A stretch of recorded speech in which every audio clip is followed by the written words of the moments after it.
ಓಂ ಶ್ರೀ ಗುರುಭ್ಯೋ ನಮಃ.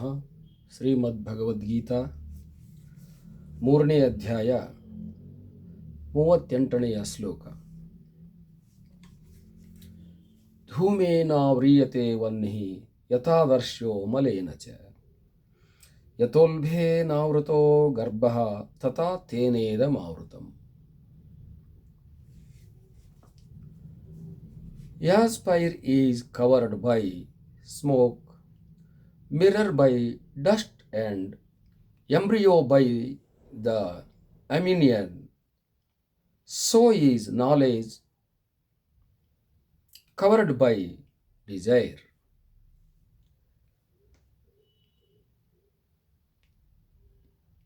ಮನುಷ್ಯನಿಗೆ 3 ಹಂತಗಳನ್ನು ದೃಷ್ಟಾಂತ ಕೊಟ್ಟು ಹೇಳಲಾಗಿದೆ. ಮನುಷ್ಯನ ಜ್ಞಾನವು ಹೇಗೆ ಮುಚ್ಚಾಕಿಕೊಂಡಿದೆ 3 ದೃಷ್ಟಾಂತವನ್ನು ಕೊಟ್ಟಿದೆ. ಏನಂತಂದರೆ,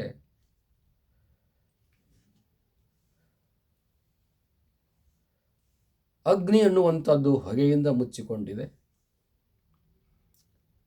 ಕನ್ನಡಿಯು ಧೂಳಿನಿಂದ ಮುಚ್ಚಿಕೊಂಡಂತೆ,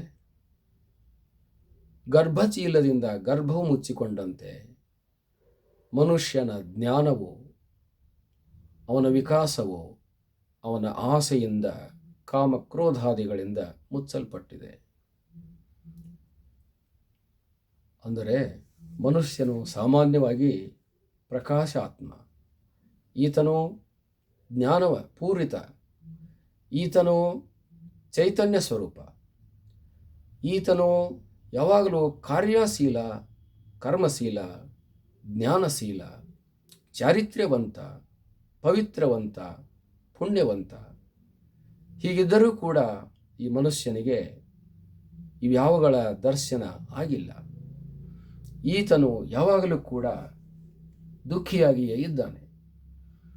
ಯಾವಾಗಲೂ ಕೂಡ ಕಳವಳವನ್ನು ವ್ಯಕ್ತಗೊಳಿಸ್ತಾ ಇರ್ತಾನೆ, ದೌರ್ಬಲ್ಯವನ್ನು ವ್ಯಕ್ತಗೊಳಿಸ್ತಾ ಇರ್ತಾನೆ, ಅನಾಥ ಪ್ರಜ್ಞೆಯಲ್ಲಿ ಜೀವಿಸ್ತಾ ಇರ್ತಾನೆ.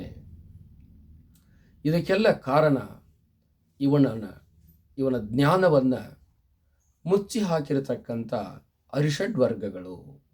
ಆಸೆ ಅನ್ನುವಂಥದ್ದು ಇವನ ಜ್ಞಾನವನ್ನು, ಇವನ ಚೈತನ್ಯವನ್ನು, ಇವನ ಸ್ಥಿತಿಯನ್ನು, ಇವನ ಗತಿಯನ್ನು, ಇವನ ಸ್ಮೃತಿಯನ್ನು ಮುಚ್ಚಾಕಿಕೊಂಡಿದೆ. ಹೇಗೆ ಮೋರಿಯಲ್ಲಿ ಬಿದ್ದಿರತಕ್ಕಂಥ ಬಂಗಾರವು ತೋರ್ಪಡುವುದಿಲ್ಲವೋ, ಕಸದಲ್ಲಿ ಬಿದ್ದಿರತಕ್ಕಂಥ ರತ್ನವು ತೋರ್ಪಡುವುದಿಲ್ಲವೋ, ನೆಲದಲ್ಲಿ ಇರತಕ್ಕಂಥ ನಿಧಿಯು ಹೇಗೆ ತೋರ್ಪಡುವುದಿಲ್ಲವೋ, ಹಾಗೆ ಇವನ ಹೃದಯದಲ್ಲಿ, ಇವನ ಬುದ್ಧಿಯಲ್ಲಿ, ಇವನ ಮನಸ್ಸಿನಲ್ಲಿ, ಇವನ ಅಂತಃಕರಣದಲ್ಲಿ, ಇವನ ಶರೀರದಲ್ಲಿ ವ್ಯಾಪಿಸಿಕೊಂಡಿರತಕ್ಕಂಥ ಚೈತನ್ಯ, ಆತ್ಮ ತೋರ್ಪಡ್ತಾ ಇಲ್ಲ. ನಾನು ಆತ್ಮ ಅನ್ನುವಂಥ ಅರಿವು ಈತನಿಗೆ ಆಗ್ತಾ ಇಲ್ಲ. ನಾನು ಚೈತನ್ಯ ಅನ್ನುವಂಥ ಅರಿವು ಈತನಿಗೆ ಬರ್ತಾ ಇಲ್ಲ. ಆದ್ದರಿಂದ ಮನುಷ್ಯನು ಕಾಮಕ್ರೋಧಾದಿಗಳನ್ನು ಯಾವಾಗಲೂ ಕೂಡ ಅಳವಡಿಸಿಕೊಳ್ಳಬಾರದು.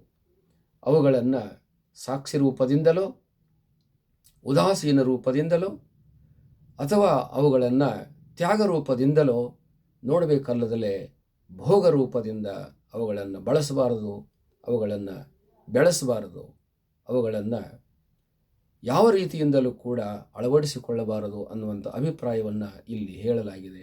ಹರಿ ಓಂ ತತ್ಸತ್.